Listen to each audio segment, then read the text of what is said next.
straightaway like he was shot out of a gun. Out in front, it is car number 87, Brett the Jet Gagne. An SK light driver here at Stafford leads lap number 1. Moeller in second. Here's Burfrano stepping out of line in car number 48 as they go back to turn number 1. And trouble now. Burfrano a little out of shape. Will lose that second spot to Moeller, who will take second. Burfrano back to third as they begin to single out at the front of the field to complete lap number 2. There's no question about it when they rumble back to the line. 5 is the magic number. Keep your eyes on the number 6 of Ryan Preece. Preece is setting back in, currently in the 4th position. Meanwhile, behind him is a 24 car. As they come rumbling off turn number 4, back to the stripe off turn 4, it is Brett the Jet Gagne. He's found a little bit of giddy up here tonight. He was so discouraged in the fact that he hasn't been able to find the combination as yet. But all of a sudden, the heat is on. And it is Andrew Moeller who's tapping on the back bumper, knocking on heaven's door. Andrew Moeller started in the 3rd position. Who is going to be the big mover and shaker here? It looks like Ryan Preece. Yeah, Ryan Preece right now has it hooked up in the outside lane, takes the 3rd spot away from Marcello Ruffrano, goes to work on Andrew Moeller for 2nd. All of this 1 car length behind Brett Gagne, who has led the opening 5 laps. 5 down, 5 to go here in the opening heat race. And here comes Moeller to the bottom to challenge for the top spot. 5 is the magic number here, and Joey Cipriano, who's been recovering from an illness, back up front. Here comes car number 6. Brand new leader emerges. Ryan Preece's day of practice shows good. He moves into the number 1 spot. While that's happening, Andrew Moeller drops back to 2nd. Joey Cipriano is up to 3. Gagne in 4. And now Todd Owen is there for that 5th and very important qualifying spot. Tightly bunched, front of the field, a lap ago. Preece now beginning to break away at the point. Here's Joey Cipriano looking to the inside of Moeller to challenge for the runner-up spot. They are side by side, as is Brett Gagne and Marcello Ruffrano for position number 4. And Todd Owen a part of that battle as well, as is Matt Galco with 2 to go. There's no question about it. Preece is running on rails at the front of the field. 18.649 his last circuit. Joey Cipriano is closing up the gap. 7/10. That's not good enough. Meanwhile, Moeller setting back in the 3rd position. Brett the Jet doing a great job in the 4th spot. And now in position number 5, it is Todd Owen. But there is a swarm of cars contending for that final transfer position. Into the final lap, they go side by side. Here's Galco to the inside of Owen for position number 5 as Ryan Preece leads the field into turn number 3 for the final time. He will win qualifying heat race number 1 for the Tour Type Modifieds over Joey Cipriano, Andrew Moeller. Matt Galco gets 4th, and Brett Gagne, the early race leader, faded to position number 5. But, Ben, it was an important one to be in the top 5. It sure was, but not only that, Ryan Preece gained the most positions in the plus or minus. He started in the 7th spot, moving him to the top of the charts, so that's going to work to his advantage in the feature lineup. Now coming up next, round number 2. This will consist of 9 cars as well, 10 laps in distance, 5 cars among the handicap, and we've got some heavy hitters in this one as well. We do. 9 set to take the green flag and to lead the field to the green. It's the 4MA from Agawam, Massachusetts, the Saravolo's auto entry for our pole sitter, Jeffrey Gallup. It is the Wicked Power Sports S&S Asphalt Paving, Kerrigan's number 9 Connecticut from Bethlehem, Connecticut. Car number 9 for Chase Dowling. 3rd starter, car 58 from Riverhead, New York, the GAF roofing entry. This is Eric Goodale. The Nacella Racing and Nacella Paving cars next from Woburn, Massachusetts. Car number 92 for Anthony Nacella. Then comes car number 62 from Southbridge, Massachusetts, the Boost Badge Automotive Marketing entry for Les Rose Jr. Mid-State Site Development brings us car number 31. Glenn Corner owns the car. From Canton, Connecticut, Noah Corner. And it's car number 33, the Jervis Brothers Roofing entry from Wolcott, Connecticut, Michael Jervis Jr. Then we go to car number 75, a great veteran driver, the Dolly's Collision and Custom CCP racing car from Moosup, Connecticut, Chris Pastriak. And rounding out the 9-car field, car number 44 from Munson, Massachusetts, the Johnson Chassis car for Dave Sazzarillo. Now, the story in this one, the guy who has the opportunity to pick up the most positions in the plus or minus is Chris Pastriak. He drew the number 8. He'll be starting in the 8th position. If he could move to the front of the class, he would be starting on the pole before we run the 3rd qualifying round, and Ryan Preece would be on the outside pole. Let's see what's going to happen. Remember, the last time we were here for the Twisted Tea event, Dowling was the big winner in that, in the S&S paving machine, as they come off turn number 4. Jeff Gallup, who's been out for a while, nice to see him returning and coming back. But when they fire them up, they're pretty much even as they dive to the bottom of turn number 1. And they work their magic coming off the 2nd turn. It's the S&S Kerrigan, number 9, out in front. Keep your eyes on that pack of cars. Here comes Anthony Nocella. But it is Chris Pastriak, the 75, who has the most opportunity to gain the most and start up front. You do not want to start up front in a plus or minus situation.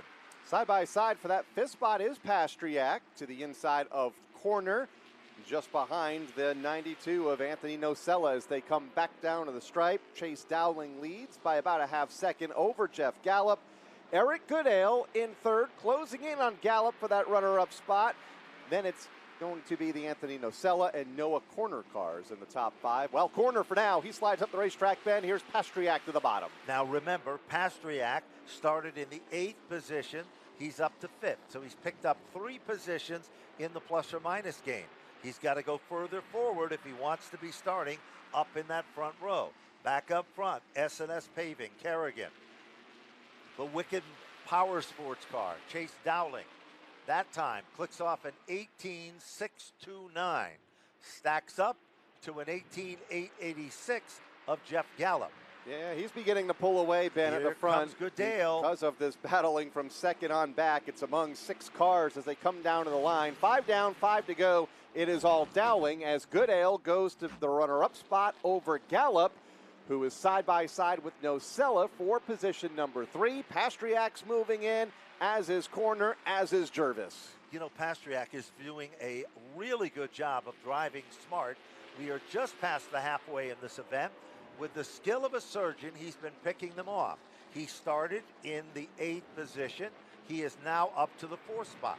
That means he gained 4 positions, and that is going to help him considerably, but he needs to get at least 2 more or even 3. Trouble now.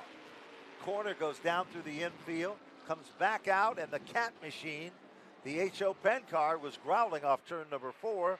Back to the front of the field. Dowling was not fast in practice today. Matter of fact, he was focusing more on the SK car, but now suddenly all of that has changed. Back up front, Dowling is still in command, but Eric Goodale from the NASCAR Wheel and Modified Tour, the GAF machine. We'll call this a little bit of a test, Kyle, for what he's going to do next Friday night here at Stafford. Our race sponsored by GAF next Friday night here at the Stafford Motor Speedway for the Wheel and Modified Tour, but trying to qualify for this Open 80 here tonight, and he is in good position to do just that in the 2nd spot, well behind Chase Dowling, the race leader, who is in turn number 3. Goodale, Nocella, Pastriak, that's the way they run. Best battle is for that 5th spot. Here's Jervis to the inside of Gallup as Chase Dowling takes down the win in qualifying race number 2. Eric Goodale will finish in 2nd, Anthony Nocella for 3rd. Chris Pastriak, the big mover, up from 8th to finish 4th. And Jeff Gallup, who started on the pole, will finish in the 5th spot. Out of the top 5, Michael Jervis, Les Rose, Noah Corner, and Dave Sazzarillo. So round number 2 is all but history. If you're just joining us, want to tell you we've got a lot going on tonight. And speaking of the Tour Type Modifieds, Kyle, $500 bonus goes to the winner in the Bud Light Open 80 for the Tour Type Modifieds, courtesy of Rayner Real Estate. John Rader has been around this sport a long time, a great gentleman from Brookfield, Connecticut, putting up that additional $500. For a race that's already $5,000 to win coming into today. So big money on the line here later tonight. The last time we had the Tour Type Modifieds here back on June 11th, the Twisted Tea Open 80. As you mentioned a bit ago, it was Chase Dowling, the most recent heat race winner, claiming the win over Ryan Preece on that occasion. 9 more cars set to go for this 3rd and final qualifying event for the Open Modified, scheduled to start On the pole, car number 25 CT from East Hampton, Connecticut, the Fowler's Auto Wrecking entry for our pole sitter, Anthony Flannery. Keep your eyes on this guy, sitting behind the wheel of the Extreme Auto Body and Collision Center's machine. Michael Devaney owns the automobile from Millis, Massachusetts. Would you welcome Tommy Barrett Jr.? And it's car number 79 from Newtown, Connecticut, the Nico Systems car, driven by Stephen Kopsick, our current SK point leader. Car number 76 is up next. That's the Dana DiMatteo car from Farmington, the John Manafort Island Cove Marina car. Car number 6, next on the grid from Bellingham, Massachusetts, the Twisted T car, driven by Woody Pitcat. Car number 50 is up next. That's the the Candy Williams machine, the Empower Financial Advisory car from Ellington, Ronnie Williams. Car number 55 is next from Branford, Connecticut, the J. Boswell Real Estate entry for Robert Bloxham. And car number 8 will be from Palmertown, Pennsylvania. He traveled the furthest distance of anyone for this one. The Adams Glass car, it will be Earl Paulus. And rounding out the 9-car field here in this third heat race, car number 46 from Middle Island, New York, the Riverhead Building Supply car for Craig Lutz. Now, the big story in the plus or minus in this one has got to be Craig Lutz from the NASCAR Wheel and Modified Tour. He is starting in the 9th position. If he is able to win this qualifying heat from a 9th starting position, he will be starting on the inside of the front row. Unofficially, Ryan Preece would be starting outside of him. However, he has 8 other individuals and some of the very best here at Stafford. Woody Pitcat, along with Tommy Barrett, Ronnie Williams, Stephen Kopsick. They all have the ability to hold him off in this plus or minus game. If you're just joining us, we are in the midst of qualifying for the Bud Light Open Modified 80 for this evening's presentation. On the midway, Coastal Racing has the latest in literature. These are not only great books and great stories of the past and the history, but they are ideally suited with a lot of knowledge behind them. So stop down when you're out and about getting some good things to eat or drink and check them out if you would. Here's Kyle Rickey. And they come off of turn number 4. Green flag is out. Flannery leads the field at turn number 1 over Tommy Barrett in car number 4, but he immediately finds pressure from DiMatteo to the inside. Here comes Williams topside as the mad scramble is on in turn number 3 to see who will lead lap number 1. The big story is starting to unfold because the cream is starting to rise to the top. Who is the cream? Craig Lutz. Clicked off the quickest lap so far, 19.343. Craig Lutz is up to the 5th spot from 9th.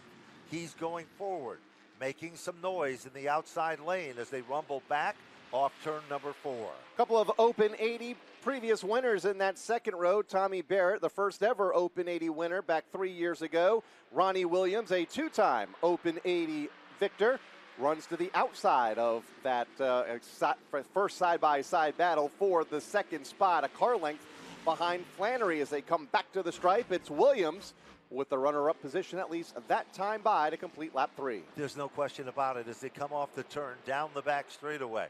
Williams is on the outside. Meanwhile, Barrett on the inside. Remember, Tommy Barrett started his racing career here at Stafford in the SK Lights. He was a dominant driver back then. There is no question about that, but we've got a brand new leader, and it might surprise some, but not us.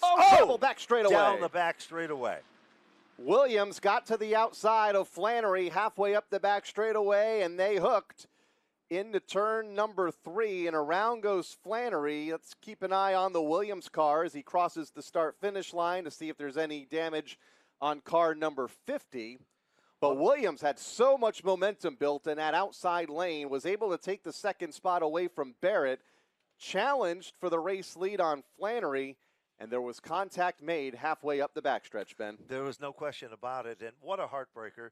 Anthony Flannery has a lot of success competing in both full-bodied, late-model style racing, as well as the open tour type modifieds, and he was coming on very, very strong. He started in the number 1 position, dropped back a bit, but the big mover and shaker in that one was the following. Craig Lutz, who started back in the 9th position, and Lutz is up to the 5th spot. So that does not make him a man in the front row yet, but he's getting closer and closer as we continue to watch the magic here. So the Extreme Auto number 4 and Collision Center machine, a Spafco chassis, Billy the Kid powered. The Davini family operation. They have done very well for themselves in a very short time, adjusting and changing their operation around, and different drivers. Started out with TJ Ballou at the start of the season, and Tommy Barrett took over, and Nick Anglese. Anglese is going to be rumored to be driving their other car, as they are a 2-car stable coming up. So heartbreaker for Flannery, whose car is on the back of the hook. Family Ford of Enfield Safety Services vehicle, bringing it back center stage as well. Just for those watching on Flow Racing a moment ago, able to get a couple of different angles of the replay of that incident on the back straightaway where the race leaders came together. Williams to the outside of Flannery, turning the 25 car, and on Here cue. we go, yep. And wow, that is an interesting one to look at. Let's see if we can have an opportunity to see it again, because here they are coming off the turn. Flannery is the leader. Kyle, pick it up from there. Yeah, Flannery is the leader. Not sure if he moved up or, and it looks like that might have been the case, because I don't think Williams came down much, if at all, off of turn number 2. Not sure if Flannery knew Williams was there off the corner, but either way, they ran out of room, and contact was made, and Flannery has a lot of right side damage on that number 25 car. Going to be busy getting that car ready for competition. Later this evening, as the lights are out around the speedway, we are set to go back to green. Williams up front over Tommy Barrett, both former winners of these events. Absolutely correct. And both of them have a lot of history here at Stafford, so let's see what's going to happen. Starter looks the field over. Brian Callum, snap of the wrist, gives him the green. And it's Barrett with a tweak more giddy up, but not for long, because here comes Williams digging in hard on the bottom. Keep your eyes on Lutz, Kyle. He has the most to gain. If he can get to the lead, he'll be starting in the front row. First time we've seen Williams on the bottom in this heat race. He'd been riding the top and very successfully goes to the bottom. And look at Woody Pitcat. Very successfully keeps the lead. Woody Pitcat running well just outside of the top 3 and 4th. He has nowhere to go as DiMatteo and Barrett are side by side just in front of him for that runner-up spot as they come around to complete lap number 6. Stephen Kopsick into the 6th spot. He needs to get around one more car if he's going to be in the preferred starting spots for the big dance. Here comes Woody Pitcat. They called him the Sultan of Stafford. We love to see him back here at Stafford. Barrett came down, Pitcat drove to the inside, and Woody Pitcat is now up in the top 3. Issue on the Kopsick car a half a lap ago. The car went wide into turn number 1 and is now on pit road in the 79 as they race up the back straightaway. Williams out front. Here comes Dana DiMatteo. Woody Pitcat losing a bit of ground in 3rd with 2 laps to go. Well, it appears that Lutz has not gained much at all as he drops back to the 5th position, being among those preferred handicapped cars. Barrett is directly in front of him. Back up front, car Dana DiMatteo, the 76 machine. White flag is out. I remember, as you do, Kyle, when Dana DiMatteo in one of these open shows was the class of the field as well. So we've got a lot of enthusiasm and a lot of talent in tonight's Bud Light Open Tour Type Modified 80. Class of the fields, but not able to capitalize on that night. Looking to win later on this evening. Wins or finishes 2nd in this qualifying event to Ronnie Williams, who was able to claim the win. Dana DiMatteo in 2nd. Woody Pitkat third, Tommy Barrett fourth, and Craig Lutz will round out the top 5. Then the cars that will not make it in the top 5 include Robert Bloxham, Earl Paulus to finish in the 7th spot. Stephen Kopsick, a mechanical problem, dropped out of the event, will finish in the 8th spot. And Anthony Flannery, the heartbreaker of the event. Hopefully they'll have it back. David Etheridge is a very close personal friend and works very closely with Flannery, so there's no question about it. He will be working feverishly to get back in the competition. Unofficially, it looks like we're going to see Priest starting in the front row. Goodale might be a factor. We'll keep those surprises and more coming up. Want to remind you, we have a rare opportunity tonight at our novelty booth. You can purchase the Mike Stefanik Hall of Fame t-shirts. These are limited editions. Once they're gone, they will be gone forever.